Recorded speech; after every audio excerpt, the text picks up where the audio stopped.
News Kannada ವಾಹಿನಿಗೆ ಸ್ವಾಗತ. ಜಾತಿ ಗಣತಿ ಜಾರಿಗೆ ಪ್ರಬಲ ವಿರೋಧವಿದ್ರೆ ಅದನ್ನ ಕೈ ಬಿಡುವುದೇ ಒಳ್ಳೆಯದು ಎಂದು ಶಾಸಕ ಬೇಳೂರು ಗೋಪಾಲಕೃಷ್ಣ ಹೇಳಿದರು. ಶಿವಮೊಗ್ಗದಲ್ಲಿ ಮಾತನಾಡಿದರು. ಜಾತಿ ಗಣತಿ ವರದಿ ಬಗ್ಗೆ ನಾನು ಸಿಎಂಗೆ ಹೇಳೋದಿಷ್ಟೇ, ಪ್ರಬಲ ವಿರೋಧವಿದ್ರೆ ಖಂಡಿತ ವರದಿ ಬಿಡೋದು ಒಳ್ಳೆಯದು. ಬೇರೆ ಬೇರೆ ವರ್ಗದವರನ್ನ ವಿರೋಧ ಮಾಡಿಕೊಂಡು ಮಾಡೋದು ಒಳ್ಳೆಯದಲ್ಲ ಎಂದಿದ್ದಾರೆ. ಜಾತಿ ಗಣತಿ ಕುರಿತು ಸಂಪುಟ ಸಭೆ ಹಾಗೂ ಎಲ್ಲ ಶಾಸಕರ ಸಭೆ ಕರೆದ ಚರ್ಚೆ ಮಾಡೋದು ಒಳ್ಳೆಯದು. ಮುಂದಿನ ನಿರ್ಧಾರ ಮಾಡೋ ಬದಲು ಎಲ್ಲರನ್ನೂ ಕರೆದು ಒಮ್ಮತದ ತೀರ್ಮಾನ ಮಾಡಲಿ. ಬಹುತೇಕ ಕಡೆ ಸಮೀಕ್ಷೆ ಸರಿಯಾಗಿ ಆಗಿಲ್ಲ. ಈ ಬಗ್ಗೆ ಹಲವು ಶಾಸಕರು ವಿರೋಧ ಮಾಡಿದ್ದಾರೆ. ಕೆಲವು ಜಾತಿಯವರು ನಮಗೆ ಬೇಡ ಅಂತಿದ್ದಾರೆ. ಎಲ್ಲ ವರ್ಗದ ವಿರೋಧ ಕಟ್ಟಿಕೊಳ್ಳೋದು ಬೇಡ. ಜಾತಿ ಗಣತಿ ವರದಿಯನ್ನ ಸದ್ಯಕ್ಕೆ ನಿಲ್ಲಿಸೋದೇ ಒಳ್ಳೆಯದು.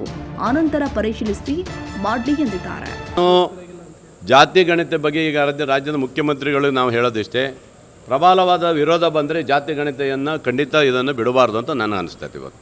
ಯಾಕಂದರೆ ಬೇರೆ ಬೇರೆ ವರ್ಗದವ್ರನ್ನ ವಿರೋಧ ಹಾಕ್ಕೊಂಡು ಮಾಡೋಕ್ಕಿಂತ ಹೆಚ್ಚಾಗಿ ಇನ್ನೊಂದು ಸರಿ ಚರ್ಚೆ ಮಾಡಿ ಎಲ್ಲ ಸಂಪುಟ ಸಭೆ ಕರಿಬೇಕು, ಶಾಸಕರನ್ನು ಕರಿಬೇಕು. ಮುಂದಿನ ನಿರ್ಧಾರಗಳನ್ನು ಮಾಡೋಕ್ಕಿಂತ ಮುಂಚೆ ನಮ್ಮನ್ನೆಲ್ಲರನ್ನು ಕರೆದು ಒಮ್ಮತದ ಒಂದು ತೀರ್ಮಾನ ಮಾಡೋದು ಒಳ್ಳೆಯದು ಅಂತ ನನಗೆ ಅನಿಸ್ತೈತೆ. ಅದೇನೇ ನಾನು ಹೇಳ್ತೇನೆ, ಕೆಲವು ಕಡೆ ನೀಟಾಗಿ ಆಗಿಲ್ಲ ಅಂತ ಭಾಳ ಜನ ಹೇಳಿದ್ದಾರೆ. ಭಾಳ ಜನ MLA ಅಬ್ಜೆಕ್ಷನ್ ಮಾಡಿದ್ದಾರೆ. ಕೆಲವು ಜಾತಿ ವರ್ಗ ಇದರಲ್ಲೂ ಸಹ ನಮಗೆ ಬೇಡ ಅಂತ ಹೇಳ್ತಾ ಇದ್ದಾರೆ.